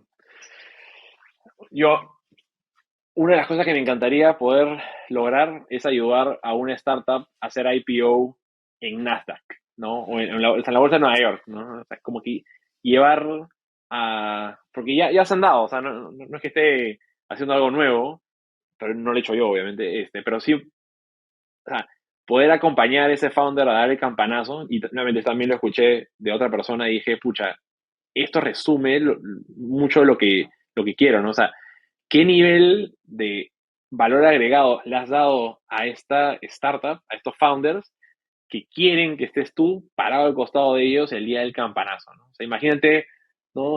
Ser Nubank, ¿no? Y estar ahí, dando el campanazo, y tú estar al costado, ¿no? Y decir, yo fui parte de la historia de esta compañía, ¿no? Que está cambiando América Latina. Entonces, yo sé que no, ese founder no soy yo, ¿no? Que todos acá en el mundo tenemos un rol y que ya intenté mi etapa de ser founder de startup y no me funcionó y podría seguir intentando, pero en el tiempo me he dado cuenta de que creo que hago un rol mucho más bacán de enabler, de apoyo, que disfruto, es más, disfruto mucho más, ¿no? Entonces, ¿qué tengo que hacer, ¿no? Yo como Jaime, ¿qué tengo que hacer para esa imagen, para llegar a esa foto, ¿no? A esa visión? ¿Qué estadios tengo que llegar, ¿no? Y hay un montón todavía de camino por delante. Probablemente ese día, cuando llegue a ese escenario, va a estar todo viejito, pero hay, hay ciertos steps que hay que hacer, ¿no? Entonces, eso me da mucha más claridad, cosa que en el pasado quizás las cosas que he venido haciendo han sido un poco dejándome llevar un poco por lo que ese momento dicta, ¿no? Como que hay algo acá hay una pasión y quiero profundizarlo, ¿no? Quiero hacer esto porque después no quiero decir me arrepiento de no haberlo hecho. O sea, como que muchas cosas eran a tan bajo riesgo, ¿por qué no hacerlo? Hoy día, en otro momento de mi vida ya no están, y el riesgo obviamente no es menor, pero ya es un tema de, oye, ahora sí entiendo un poco cuál es mi rol acá en el ecosistema. Entonces, ¿qué tengo que hacer para llegar a eso? Hay un tramo súper largo para llegar a eso, pero por lo menos ya sé cuál es esa imagen que quiero llegar. Y específicamente América Latina, porque siento de que todavía hay demasiado talento disponible, y se ha ido evidenciando con las startups que quizás ya muchos de ustedes están familiarizados. No hay nada más que me llene más energía de poder trabajar con founders. O sea, por ejemplo, el tiempo que estábamos en Guaira con ustedes era demasiado divertido. O sea, poder ser parte del proceso de ustedes, poder dar mi granito de arena, y ya para mí era más que satisfactorio. Y yo lo veo, si bien como peruano, quiero que Perú le vaya súper bien. Ya desde hace mucho para mí la visión América Latina creo que es más unificada y hace mucho más sentido. Eh, y creo que va por ahí, ¿no?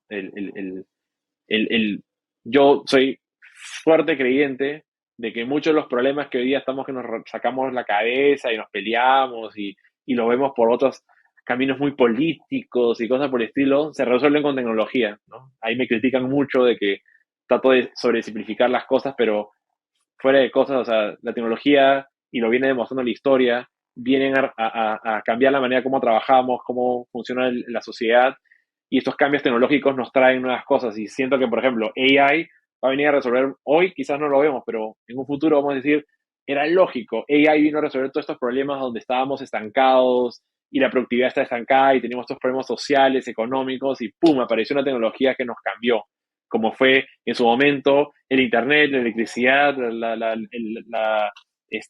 refrigeración, entre miles de otras cosas, ¿no? Entonces, tecnología, por más que uno pueda pensar, ay, mi impacto quizás no es tan grande con mi emprendimiento, todo suma, y ahí es donde yo veo que están los founders de startups, son para mí estos rockstars que cambian y pueden aportar mucho en el ecosistema. Entonces, nada, si están ahí pensando en emprender, pero les falta ese empujoncito, o sea, piensen en ese aporte que realmente pueden hacer, que difícilmente a veces viene de los establecidos en el mercado. Qué respuesta tan profunda y tan madura de tu parte, o sea, genuinamente sentí todo ese proceso de autoconocimiento que has llegado para tener la madurez de decir, yo no soy ese founder, pero voy a ser quien está al lado tocando la campana. Y dije, wow, qué chévere. Nada, así que todas las vibras para el gran camino que vienes a recorrer. Entremos a la parte final, ¿te parece? Preguntas rápidas, lo primero que venga a tu mente, ¿Ya? ¿va? Sí, ¿Cuál es tu superpoder? explicar cosas difíciles de manera simple. Lo demostraste con Biotech. ¿Cuál es tu kriptonita?